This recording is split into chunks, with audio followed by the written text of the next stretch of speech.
Hello and welcome once again to the Coach Hughes Show, your weekly inside look at the Minot State football team. As always, I'm joined by head coach Tyler Hughes. You know, Coach, you're coming off a tough 31-0 loss against St. Cloud here, but, you know, I was looking at that. Outside of that first quarter, you know, they scored 21 points there, but outside of that first quarter, their drives ended with a field goal, an interception, a field goal block, a turnover on downs, another turnover on downs, and then a punt, and then their last touchdown there. So you have to be pretty pleased with how your defense played, how they recovered after that first quarter.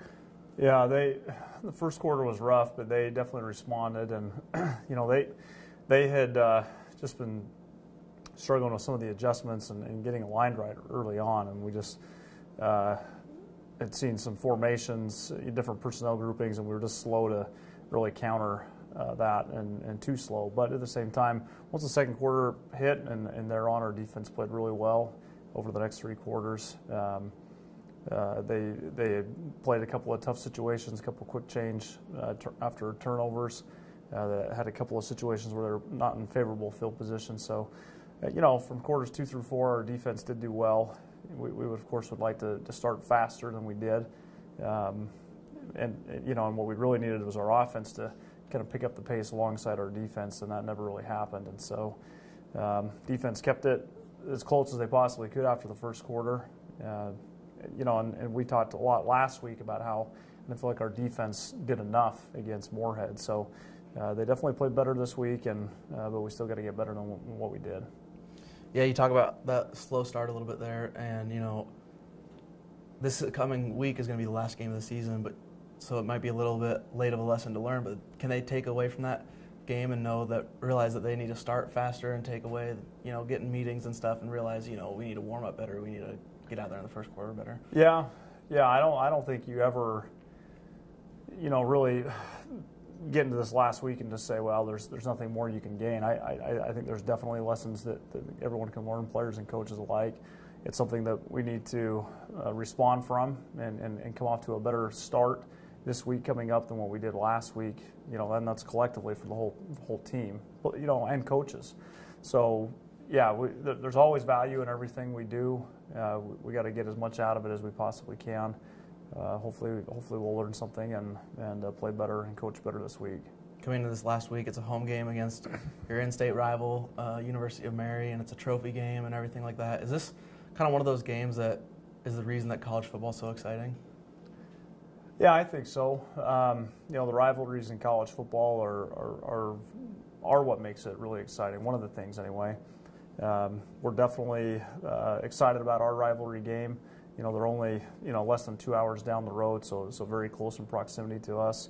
You know, a lot of the same, you know, recruiting footprint, a lot of the same things that, you know, both programs try to do, show up, you know, each week, you know, and so, I mean, I just think that you want to get your kids ready, understand like the magnitude of playing a rivalry game. It should be a big moment for them. It should be an opportunity for them to really show what they can do, and you'll have a lot of people here from both teams, again, because the proximity is so close. So, you know, we definitely want our kids to play well and recognize the unique experience of playing in a rivalry game, especially this one coming up for us.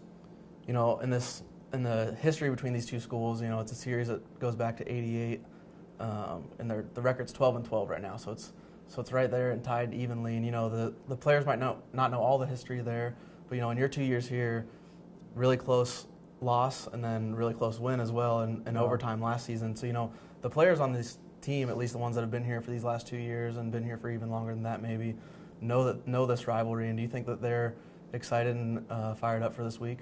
Yeah, for sure. You know, we have had two really close competitive games with these guys over the past 2 seasons, as you mentioned, and the guys that are here have been a part of that, and they know that this is an important day coming up for our program and for our team. It's senior day. It's against our rival school. Yeah, they definitely understand what it is, and we'll emphasize that with all of them again, and all of our new players too, to make sure that everybody is primed up and looking to play their best football. You know, it's the last week of the season here, and, you know, like you said, the season's not over. There's still plenty of things to learn. But if you could take away one positive thing that you've learned this season coaching this team, and then one thing that, you know, you think that future Minot State to, or teams need to improve on. You know, what's one positive and one kind of thing that you guys need to work on from this season? Well, you know, we would do our final evaluation at the end of the year, but you know, I think one thing that we can get better with is we've had parts of our games, particularly to close the half and to open the half, where we haven't played very well. One of the things that we talked about with our players was how important it is to understand that in those moments, the closeout of halves and quarters, the beginning of halves and quarters, that's when you get your opponent's best stuff. I compare it to like a boxing match. You know, when those two fighters come out of their corners to start the first round, they come out with a flurry of combos and punches, like they want their best stuff. And then you get to that final 15, 20 seconds of the round, and it's the same thing. Everyone's trying to land that big punch right before the round ends, you know, to get points from the judges, and that's what you see all the time in boxing. So the same thing for us. We got to recognize that we're going to get our opponent's best stuff at the close of quarters and at the beginning of quarters, and that's a big thing that we've got to be better with going forward. As far as things that, you know, a big positive, I mean, I think that we're playing a lot of young guys, and the amount of experience that they've gotten on the field, playing in a great competitive league, playing against top competition, I think that experience is really going to help build this program going forward. We got a lot of really good, as I said, young players that are getting a lot of playing time, and those guys are going to be impact guys for the school for a long time, and help get this school and our football program, you know, in the right side of the win column, and that's really, you know, one of the big positives from the 2016 season. Finally, you know, a lot of coaches and players will say the last game of the year builds momentum to next year, into the off season, and all that kind of thing. How much do you truly believe in that? Do you believe that this last game of the year, if you come away with a win, that it'll carry over into next year? Yeah, it does. I mean, you always want to close things off the right way, and so getting a win in the final game definitely helps you as you get into that next phase of things. You know, over the years, 9 years I was at Stone College, and we were fortunate where we won our bowl game nearly every single year, but a couple of years that we lost it, even off terrific seasons, we lost it in the national championship game.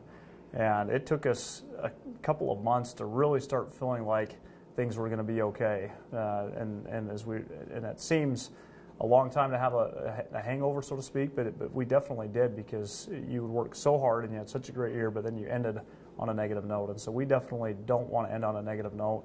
We don't plan on it. We plan on playing our best football and coaching our best football to this point in the season, because we want that momentum very much heading into the off-season program, and also want to make sure our seniors go off on the right note as well. So we definitely have a couple of layers of motivation that we're going to tap into this week. Well, we look forward to what will surely be another exciting matchup between you guys and Mary. That's Saturday, November 12th, here at Herr Parker Stadium at 1 p.m.